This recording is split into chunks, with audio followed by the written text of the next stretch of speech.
यहाँ आपको पीडी जून 2019 का संपादकीय देखिए, चुनौती बनिए चुनौती स्वीकार कीजिए। जून जून 2019 का जून पीडी जून 2019 का एडिटोरियल, चुनौती बनिए चुनौती स्वीकार कीजिए। चला जाता हूँ हंसता खेलता मौज ए हवादिस से, अगर आसानियाँ हो ज़िंदगी दुश्वार हो जाए। ये बात आपको कही थी असगर गोडवी ने कहा था। असगर गोडवी साहब ने यहाँ पे कहा था, चला जाता हूँ हंसता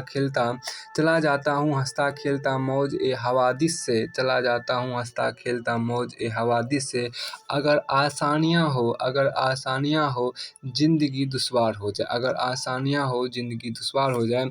अब देखिए, ऋषि वशिष्ठ के ब्रह्मादंड द्वारा पराजित विश्वामित्र ने ब्राह्मणत की प्राप्ति की तपस्या की और वो अपने उद्देश्य को प्राप्त करने में सफल हुए। समस्त देवताओं ने पूरी शक्ति के साथ विश्वामित्र की तपस्या भंग करने का प्रयत्न किया था, परंतु विश्वामित्र को उनके मार्ग से विचलित नहीं कर सके थे। जो देवता विश्वामित्र के विरोधी थे, वे ब्रह्मा जी के पास जाकर यह कहने को विवश हुए कि हम कृतज्ञ विमुख हो गए, हम किंग कर्तव्य विमूढ़, यहाँ पर है कि हम किंग कर्तव्य विमूढ़ हो गए। महर्षि विश्वामित्र के तेज से सूर्य की प्रभा फीकी पड़ गई है, ये महाकांति मुनि अग्नि स्वरूप हो रहे हैं आदि। अंत ब्रह्मा जी को विश्वामित्र के पास जाकर कहना पड़ा, तुमने अपनी उग्र तपस्या से ब्राह्मण तत्व प्राप्त कर लिया है। तदुपरांत वशिष्ठ जी ने विश्वामित्र का ब्राह्मणी होना स्वीकार कर लिया और उनके साथ मित्रता स्थापित कर ली। विश्वामित्र के पास अस्त्र शस्त्र आदि बाह्य साधन नहीं थे। उन्होंने अपनी अंतर्निहित शक्तियों का विकास करके ब्रह्मांड को विकसित कर दिया था। इस प्रकार की शक्तियाँ हमारे व्यक्तित्व में भी समाहित है, परंतु हम उनका विकास नहीं कर पाते हैं। कारण यह कि हम जीवन में आने वाली चुनौतियों को स्वीकार करते हुए झिझकते हैं, परंतु चुनौतियाँ झकझोर कर हमारी अंतर्निहित शक्तियों को प्रकट करती है। कारण यह कि हम जीवन में आने वाली चुनौतियों को स्वीकार करते हुए झिझकते हैं, परंतु ये चुनौतियाँ झकझोर कर हमारे अंतर्निहित शक्तियों को प्रकट करती है। इतिहास प्रमाण है कि प्रत्येक देश के महापुरुषों की एक समान विशेषता रही कि वे चुनौतियों को स्वीकार करने में कभी पीछे नहीं रहे हैं। प्रत्येक चुनौती किसी महान कार्य को करने के संकल्प की अपेक्षा करती है। जो चुनौती को स्वीकार कर लेते हैं वे महानता को वर्ण करते हैं और इतिहास पुरुष अथवा महान व्यक्तियों बन जाते हैं। देखिए, मोहनदास करमचंद गांधी ने दक्षिण अफ्रीका में यदि प्रथम श्रेणी डिब्बे में यात्रा करने के अधिकार को प्राप्त करने के नाम पर श्वेतों की सल्तनत को झुकाने की चुनौती न स्वीकार की होती, तो वह महात्मा गांधी, राष्ट्रपिता, बापू आदि अभिधानों को कदापि प्राप्त न हुए होते। तो फिर आपके यहाँ पर है कि देखिए, चुनौती स्वीकार करने वाला व्यक्ति स्वयं भी चुनौती बन जाता है, क्योंकि विरोधी शक्तियाँ उनको सफल ना होने देने के लिए साम दाम दंड भेद समस्त मार्ग अपनाते हैं, परंतु सच्चे प्रणधारी को विश्व की कोई भी शक्ति विचलित नहीं कर पाती। उदयपुर राणा प्रताप परम शक्तिशाली मुगल सम्राट अकबर के लिए एक बहुत बड़ी चुनौती बन गए थे और उसकी आंखों में आजम खटकते रहे थे। कारण यह रहा कि राणा को टूटना मंजूर था, परंतु झुकना यानी अपने दृढ़ निश्चय से डिगना मंजूर नहीं था। फलतः महाराणा भारत की स्वतंत्रता एवं देशभक्ति की अस्मिता के रूप में आज भी पूज्य और युगों तक स्मरणीय एवं आराधनीय बने रहेंगे। प्राचीन परंपरा अनुसार किसी बड़ी चुनौती को उपस्थित होने के अवसर पर शूरवीरों की सभा बुलाई जाती थी। मध्य में स्थित वेदी पर पान का बीड़ा रख दिया जाता था। जो वीर उपस्थित चुनौती को स्वीकार करने के उद्यत होता था वह उस बीड़ा को उठा लेता था। स्पष्ट है कि चुनौतियाँ स्वीकार करना हर एक के वश की बात नहीं है, परंतु यह एक सत्य है कि चुनौती स्वीकार करने वाला व्यक्ति ही जीवन में कुछ करता है और सामान्य बनता है। जो हाथ पर हाथ रखकर बैठा ही रहता है, वह आगे की ओर बढ़ता है और न उच्च शिखर के दर्शन करने में समर्थ होता है। जो व्यक्ति नदी की धार में कूदने का साहस करता है, वह तैरना भी सीख लेता है और नदी के पार भी चला जाता है। परंतु जो ऐसा नहीं करता, उसके चारों ओर यह वाणी गूंजती रहती है, हो बोरी बुरन डरी रही किनारे बैठे। बहुत अच्छी यहाँ पर देखिए लाइन है, हो बोरी बुरन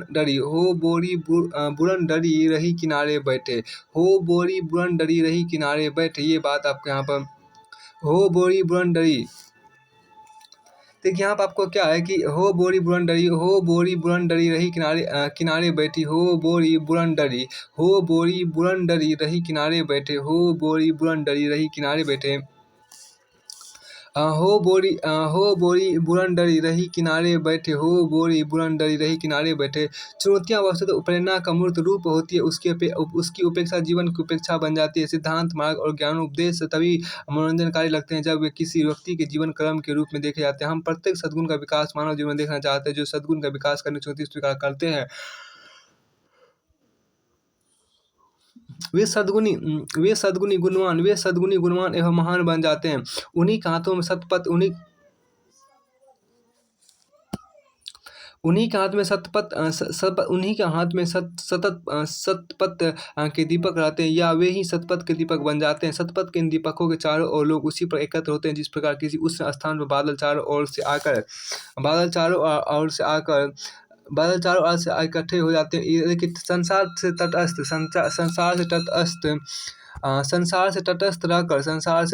तटस्थ रहकर शांति सुखपूर्वक लोक व्यवहार संबंधी उपदेश देने वालों को उतना अधिक महत्व हमारे देश में भी नहीं है, जितना संसार के भीतर घुस के उसके व्यवहारों के बीच सात्विक विभूति की ज्योति जगाने वाला का होता है। यही कारण है कि हमारे यहाँ उपदेशक ईश्वर के अवतार नहीं माने गए हैं। यही कारण है कि हमारे यहाँ उपदेशक ईश्वर के अवतार नहीं माने गए हैं। अपने जीवन में चुनौतियाँ स्वीकार करके कम सौंदर्य संगठित करने वाला ही अवतार माने गए हैं। कम सौंदर्य को संगठित करने की क्षमता रखने के कारण भारत में छात्र धर्म की महिमा मानी जाती है, क्योंकि वो अपने धारणकर्ता को जीवन उपस्थित होने वाली चुनौतियों को स्वीकार करने की प्रेरणा प्रदान करता है। छात्र धर्म की इसी श्रेष्ठता का कारण हमारे मुख्य अवतार श्री राम और श्री कृष्ण क्षत्रिय हैं। मनुष्य की संपूर्ण रागमिता वृत्तियों को उत्कर्ष पर ले जाने और विशुद्ध करने की सामर्थ्य चुनौती भरे जीवन में है। हमें स्मरण रखना चाहिए कि छात्र धर्म कर्मठ जीवन की एक प्रतीक है, किसी जाति या संप्रदाय विशेष के साथ उसका कोई संबंध नहीं रहता है। जो व्यक्ति जीवन के संघर्ष में विजयी होने के प्रतीक बनता है। देखिए, जो व्यक्ति जीवन के संघर्ष में विजयी होने के प्रति दृढ़ प्रत्यय बनता है, वह छात्र धर्म को धारण करता है। इस संदर्भ में पंडित रामचंद्र शुक्र ने एक बड़े मार्के की बात कही है। यदि राम हमारे काम के, तो रावण भी हमारे काम का। एक में हम अपने लिए प्रवृत्ति का क्रम पाते हैं, तो दूसरे में निवृत्ति का। राम के हाथ से मारे जाने वाले रावण देखिए, राम के हाथ से मारे जाने वाले रावण का जीवन भी सार्थक हो जाता है। रावण को भी परम धाम की प्राप्ति हुई, क्योंकि वह अपने द्वारा वर्ण किए हुए लक्ष्य के प्रति पूर्ण समर्पित था। उसने जीवन की चुनौतियों को अपने ढंग से स्वीकार किया था और परम शक्ति स्वरूप श्री राम के लिए चुनौती बन गया था। जीवन में सफल होने के लिए आवश्यक है कि हम चुनौतियों को स्वीकार करता विरोधी शक्तियों के लिए स्वयं चुनौती बन जाए। डॉक्टर अम्बेडकर और श्री अटल बिहारी वाजपेयी इस बात को उदाहरण है कि चुनौतियों से भरे जीवन को कैसे जिया जाता है। चुनौतियों को खोजने के लिए हमें कहीं जाना नहीं, वे पल पर और पग पर हमारे सामने प्रस्तुत रहती है। हम उनसे डर कर भागे नहीं, वरन उन पर विजय प्राप्त करने का संकल्प करके उनकी ललकार का सामना कीजिए। आप अपना श्रेष्ठ लक्ष्य निर्धारित कीजिए और उसकी प्राप्ति हेतु प्राणपण से प्रयत्नशील बन जाए। चुनौतियों की धार मोथरी होती जाएगी और आपका व्यक्तित्व क्रमशः चुनौती स्वरूप बनता जाएगा। बहुत अच्छी बात यहाँ पर कहा गया है। देखिए, चुनौतियों की धार आपको मोथरी होती जाएगी और आपका व्यक्तित्व क्रमशः चुनौती स्वरूप बनता जाएगा। तो यहाँ पे एक आपको जुलाई का 2019 पीटी का संपादकीय है, एडिटोरियल देखिए आपके यहाँ पर क्या कि a pessimist sees difficulty in every opportunity. A pessimist sees difficulty in every opportunity and optimist sees the opportunity in every difficulty. बहुत अच्छा यहाँ पर कोटेशन है। कोटेशन ये बात विंस्टन चर्चिल ने कहा था, a pessimist sees difficulty in every opportunity. A pessimist sees difficulty in every opportunity and a pessimist sees difficulty in every opportunity. A pessimist sees difficulty in every opportunity and optimist sees the opportunity in every difficulty. देखिए, जब इंसान निराशा के गर्त में गिर जाता है और उसे ऐसा लगता है कि अब उसका अच्छा कुछ हो ही नहीं सकता, क्योंकि लगातार इतना बूढ़ा होता जा रहा है कि अच्छे होने की उम्मीद ही समाप्त हो चुकी है। उस निराशाग्रस्त में डूबे हुए आदमी को अगर कोई व्यक्ति अच्छी बात कहे उसके लिए उसके आशाप्रद आशाजनक एक सपना उसके सामने रखे, एक आशाजनक और आशाप्रद उस एक सपना उसके सामने रखे कि उस पर विश्वास करेगा। बहुत मुश्किल है, वो नहीं कर पाएगा। विश्वास उसे ऐसा लगेगा कि तुम्हें क्या पता मेरा दर्द क्या है? तुम्हें कैसा लग सकता है कि मैं क्या महसूस कर रहा हूँ? और जो बुरे दिन में जी रहा और जो बुरे दिन में जी रहा हूँ वो बुरे दिन भगवान किसी को ना दे, लेकिन मैं जानता हूँ कि ये सारे बुरे दिन मुझे भोगने ही पड़ेंगे। और ये जो तुम अच्छी बातें कर रहे हो ना, ये तुम इसलिए कर रहे हो कि तुम्हारा पेट भरा, इसलिए कर रहे हो कि तुम्हें सुख मिले हैं, इसलिए कर रहे हो कि तुम किस्मत वाले हो। और तुम मेरे सामने ऐसी बात मत करो, क्योंकि ये सब बातें सत्य नहीं हो सकती। निराशा गर्त में डूबे हुए आदमी को हर आशा की बात भी निराशा दिखाई पड़ती है। बहुत अच्छी बात है, यहाँ पे देखिए, निराशा के गर्त में डूबे हुए आदमी को हर आशा की बात में भी निराशा दिखलाई पड़ती है। ये बहुत अच्छा, यहाँ पर लाइन कर सकते हैं, 1 मिनट रुकिए यार। यहाँ पर क्या एक अच्छा यहाँ पर आपको है क्या कोटेशन। देखिए, निराशा के गर्त में डूबे हुए हर आदमी को देखिए, निराशा गर्त में डूबे हुए आदमी को हर आशा की बात में भी निराशा दिखलाई पड़ती है।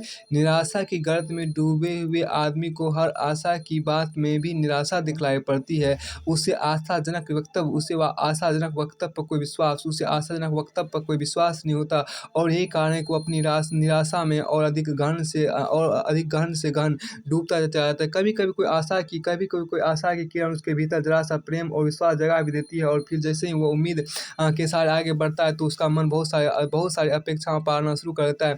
एक छोटी सी उम्मीद पूरी होने पर आदमी के मन में इतनी सारी आशाएँ जगा जाती है कि उसे लगता है कि अब सब पूरी हो जाएगी। लेकिन फिर जब वो चलते हुए गिर जाता है, ठोकरें खाता है, फिर चोट मिलती है, पुनः और गहरे अविश्वास के साथ निराशा में डूबता चला जाता है। और फिर उसे लगता है कि जो उसने बात की थी वह सब झूठी थी, उम्मीदें सत्य नहीं है। ऐसा व्यक्ति सबको नकारना शुरू कर देता है। यही नकारात्मकता ही नरक है, दुःख है। यही नकारात्मकता ही नरक है, दुःख है। इस तनाव को हम अपने अनुभवों से निर्मित करते हैं। दुखद अनुभवों से निर्मित करते हैं, और फिर ये दुखद अनुभवों को ही पाले जाते हैं, बढ़ाते चले जाते हैं। देखिए, दुःख को बढ़ाता जाता है, और आदमी दुखों से बाहर निकल ही नहीं पाता है। इस प्रक्रिया का अंत कैसे हो सकता है, हम दुखों से मुक्त हो सके, कि हम अपनी निराशाओं से बाहर आ सके। देखिए, हम निराशा और आशा दोनों की हकीकत को जान सके, ये कैसे संभव है? ये उन क्षणों में संभव है जिन क्षणों में आप जरा समता में हो, तटस्थ अवस्था में हो, जब आपके भीतर बाहर कहीं संतुलन है। उन क्षणों में आप एक निराश मानसिकता का अध्ययन करें और एक आशाजनक मानसिकता का अध्ययन करें, तो दोनों मानसिकताओं का अध्ययन करने पर यह तथ्य समझ में आ जाएगा कि निराशा सत्य नहीं और आशा भी सत्य नहीं, उम्मीदें भी सत्य नहीं और उम्मीदों का टूटना भी सत्य नहीं। ये सब उस व्यक्ति को ज़िंदगी में चलने के लिए, उसके दिमागों को चलाने के लिए दिए गए उद्दीपन, या कह दो कि उसके साथ जुड़ी कुछ वैसाखियाँ हैं, जिसके सहारे वो अपने जीवन की गति को तय कर रहा होता है। किंतु वैसाखियों अर्थात प्रावलंबन सत्य नहीं, वो स्वावलंबन सत्य है। क्योंकि वैसाखियाँ यानी प्रावलंबन सत्य है, प्रावलंबन सत्य नहीं। स्वावलंबन सत्य है। खुद को समता में रख कर के अगर हम आजू-बाजू के लोगों का अध्ययन कर सकेंगे, तो हमें अपनी घटनाओं का अध्ययन करना भी आ जाएगा। दूसरे का अध्याय भी स्वाध्याय भी का निमित्त बन सकता है। लेकिन दृष्टि समता में हो तो जिस समय समता उस क्षणों का किया गया अध्ययन स्वाध्याय बना देगा, और फिर जब हमारे ऊपर छटाई छटने लगेगी, ऐसे कर्मों का उदय आएगा। ये उतना महत्वपूर्ण नहीं लग रहा है। कहा गया है क्या, देखिए, कि हमें समझ नहीं आता कि आज निराशाएँ सत्य नहीं, आशाएँ भी सत्य नहीं थे, ये उम्मीदें भी सत्य नहीं, ये किसी का अवलंबन सत्य नहीं, इस दुनिया में प्रावलंबन कभी शांति नहीं दे सकता, शांति अगर कहीं है, देखिए, शांति अगर कहीं है स्वावलंबन अवस्था में ही है, शांति कहीं है तो स्वावलंबन अवस्था में ही है। अस्वावलंबी होना निसंदेह कठिन है, क्योंकि जीव को आदत पड़ी हुई है, शारीरिक रूप से भी और मानसिक रूप से भी, हमेशा ही दूसरों के कंधों पर अपना वजन रखने की। बहुत अच्छी बात है यहाँ देखिए, क्योंकि जीव को आदत पड़ी हुई है शारीरिक रूप से भी और मानसिक रूप से भी हमेशा ही दूसरों के कंधों पर अपना वजन रखने की। देखिए, क्योंकि जीव को आदत पड़ी हुई है शारीरिक रूप से और मानसिक रूप से भी हमेशा ही दूसरों के कंधों पर अपना वजन रखने की अपना सिर रखने की इसलिए ये क्षण भी जब छिन जाते हैं तब आदमी निराशा गर्त में डूब जाता है और कंदर्प को जब आशा मिलती है तो आदमी उल्लास उत्साह में चला जाता है। किंतु जीवन का सत्य यही है कि स्वावलंबन ही जीवन है और स्वावलंबन का मतलब है अपनी योग्यता को जगाओ, अपनी योग्यता पर भरोसा करो। अलामा इकबाल का देखिए बहुत अच्छी बात है। देखिए, हिंदू जीवन का सत्य यही है कि स्वावलंबन ही जीवन है, स्वावलंबन ही जीवन है, स्वावलंबन ही जीवन है। अस्वावलंबन का मतलब अस्वावलंबन ही जीवन है। स्वावलंबन ही जीवन है, स्वावलंबन ही जीवन है। अस्वावलंबन का मतलब अपनी योग्यता को जगाओ, अपनी योग्यता पर भरोसा करो। अलामा इकबाल का कथन है, खुद ही को कर बुलंद इतना कि हर तकदीर से पहले खुदा बंदे से खुद पूछे बता तेरी रजा क्या है। बहुत अच्छी बात है। यहाँ देखिए, यहाँ पर अलामा इकबाल का कथन बहुत अच्छा है। यहाँ पे देखो अच्छा कोटेशन यहाँ पर दिया गया है, खुद ही को कर बुलंद इतना कि हर तकदीर से पहले खुदा बंदे से खुद पूछे बता तेरी रजा क्या है। खुद ही को कर बुलंद इतना कि हर तकदीर से पहले खुदा बंदे से खुद पूछे बता तेरी रजा क्या है। बहुत अच्छी यहाँ पर लाइन है, खुद ही को कर बुलंद इतना कि हर तकदीर से पहले खुदा बंदे से खुद पूछे बता तेरी रजा क्या है। देखिए बहुत अच्छा कोटेशन था यहाँ पे। यहाँ कोटेशन ये देखिए, खुद ही को कर बुलंद इतना कि हर तकदीर से पहले खुदा बंदे से खुद पूछे बता तेरी रजा क्या है। अपने आप को आधिकारिक योग बनाओ और फिर अपनी सद्भावना और विवेक से अपनी ज़िंदगी को जियो। यह स्वावलंबन है और यह स्वावलंबन हम में से हर एक व्यक्ति का होना ही होगा। अगर हम स्वावलंबी नहीं होते तो हम सतत झूलों में झूलते रहेंगे, ऊपर और नीचे, आशा और निराशा के झूलों में, कल्पना के झूलों में। इन झूलों से बाहर आओ और अपने भीतर एक शांत अवस्था निर्मित करो। इस शांत अवस्था में अपने चारों ओर की घटनाओं को देखना परखना सीखो। खुद के भीतर देखिए, खुद के भीतर घट रही घटनाओं को भी देखना परखना सीखो। यह जब स्वाभाविक जागेगा, देखना परखना सीखो। यह जब स्वाभाविक जागेगा, स्वाभाविक जागने के साथ ही अपने ज़िंदगी के महान चक्रव्यूह से बाहर आ जाएंगे। चक्रव्यूह में हम सब हैं, इनमें से मुक्ति का रास्ता वो भी हमारे भीतर ही है। वह विवेक से प्रकट होगा और उसे प्रकट करने में देरी ना करे। फिर आपको आगे यहाँ पर कहा गया देखिए कि स्वावलंबन और साम एक दूसरे के पूरक है। स्वावलंबन से आत्मशक्ति प्राप्त होती है जो हमें आगे बढ़ने की प्रेरणा देती है, उत्कृष्ट करने की ओर ले जाती है। साम अवस्था विशेष तौर पर मन स्थिति की सत्य और असत्य के बीच भेद करने की स्थिति उत्पन्न करती है। यदि हम में अच्छे और बुरे कर्मों के बीच भेद करने की सामर्थ्य है तो सतमार्ग पर चलकर स्वावलंबन की शक्ति से स्वयं का, अपने परिवार का, समाज का, राष्ट्र का भला कर सकते हैं। जिस प्रकार वनों में उपजने वाले पौधे स्वावलंबन के बल ऊंचाई प्राप्त करते हैं, उसी प्रकार व्यक्ति भी अपने प्रयासों से ऊंचे लक्ष्य हासिल कर सकता है। बस भावना एक ही होनी चाहिए, मैं इसे कर सकता हूँ। तो समग्र आस्था के देखिए यहाँ पर आप क्या है कि समग्र आस्था के साथ लक्ष्य के प्रति अडिग रहे। बहुत अच्छी बात है यहाँ पर कहा देखिए, समग्र आस्था के साथ लक्ष्य के प्रति अडिग रहे। समग्र आस्था के साथ ये संपादकीय देखिए यहाँ पर। फिर आपके यहाँ पर कहा गया क्या कि देखिए, desire is the key to motivation. बहुत अच्छी बात है, यहाँ बहुत अच्छा कोटेशन देखिए इंग्लिश का, desire is the key to motivation but it's determination and commitment to an unrelenting pursuit of your goal. A commitment to excellence that will enable you to attain the success you seek। और अच्छी बात यहाँ पे है, ये Mario एंडर्टी ने कहा था कि desire is the key to motivation, desire is the key to motivation but it is determination and commitment to an unrelenting pursuit of your goal. A commitment to एक्सालेंस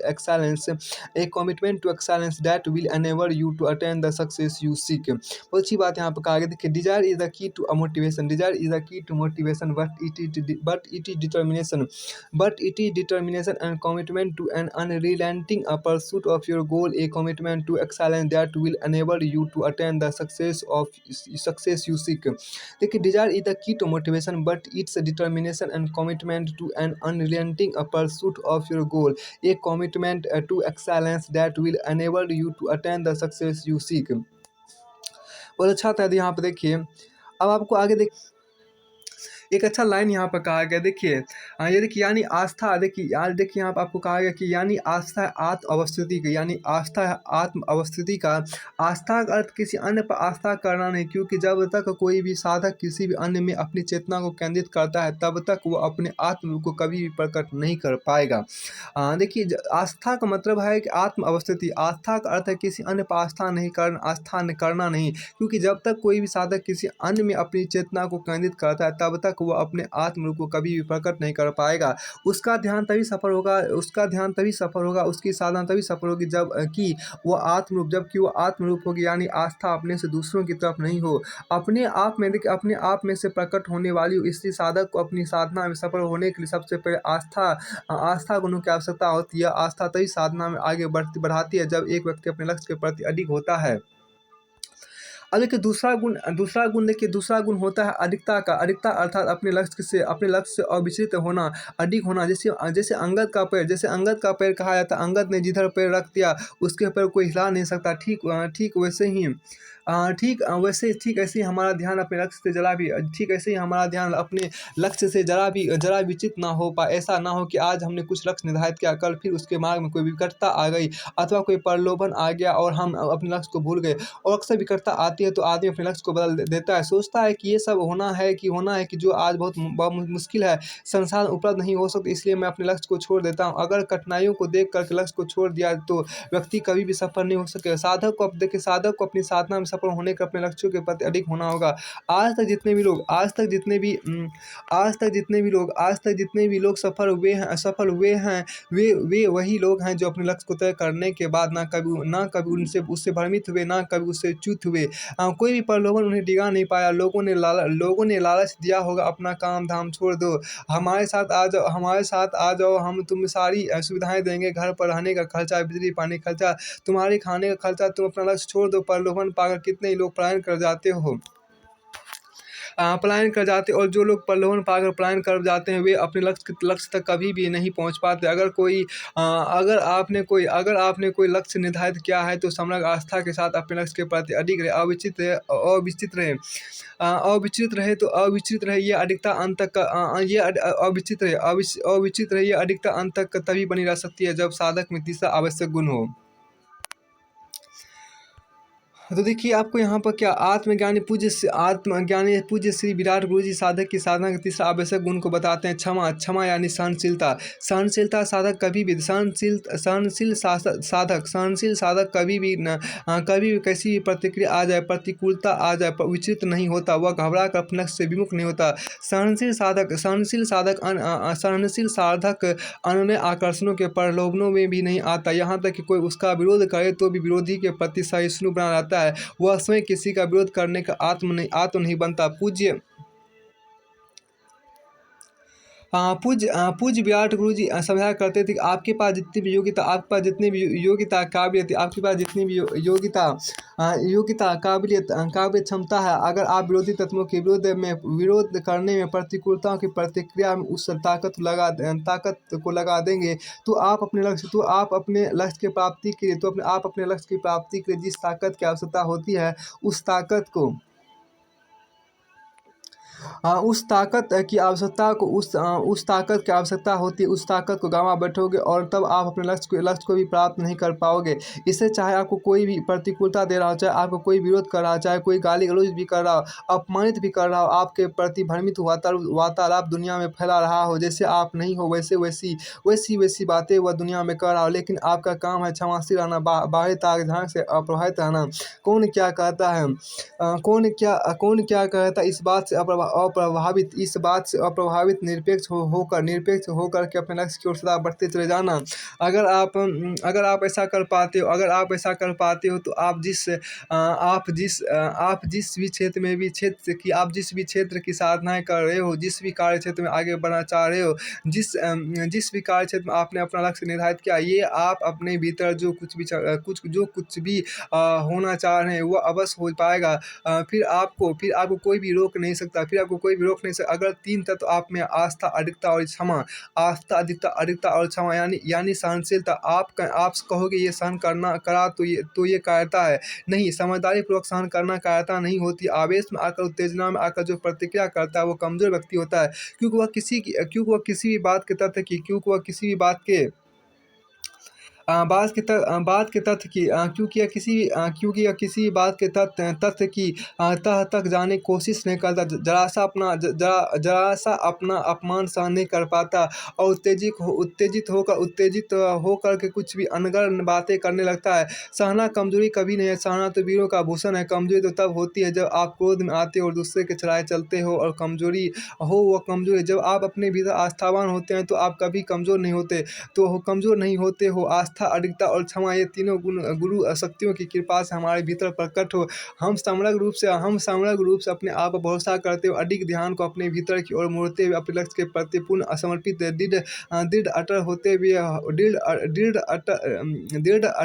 हुए हर आनी अनुकूल और प्रतिकूल परिस्थितियों के मध्य क्षमावान रहते हुए सतत वर्धमान बने रहे, तो जिंदगी में आपको सफल होने से कोई नहीं रोक सकेगा।